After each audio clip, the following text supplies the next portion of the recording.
There's a very wide range of ages of patients. We've seen, unfortunately, heart attacks in patients as young as 25, 30 years old, all the way to 95 to 100 years old. Kind of a typical age is 40s, 50s, 60s, and 70s.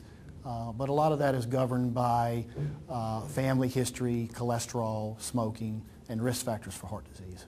Well, we typically do the heart cath as an outpatient procedure.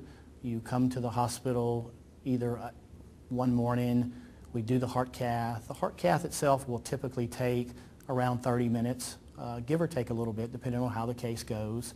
After the heart cath, typically there's a short area that we ask the patients to lie flat in the order of 2 to 6 hours, depending on whether we have to hold pressure to get the bleeding stopped, or if we use a device called a closure device. But the ambulatory time is in the order of 2 to 6 hours as compared to 18 to 24 hours 20 years ago.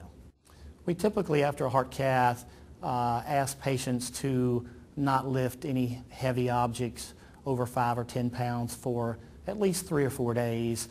They can walk, go do normal activities. As long as there's not a lot of strenuous activity, we have to remember that you enter the femoral artery, which is a large artery. We really need to give that 48, 72 hours to heal so that they're not at risk for a bleeding episode.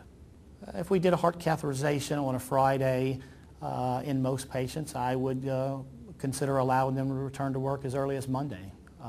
So 2-3 days off with just a plain diagnostic heart cath, and still with a balloon angioplasty or stent, probably looking at 2, 3, 4 days off with, before returning to normal activities.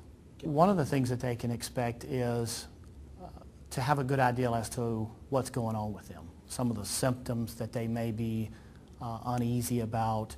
Heart cath is really the gold standard test for making a diagnosis. Hey, there's heart disease here, or there's not. And sometimes there's not, and reassurance is very, very good medicine.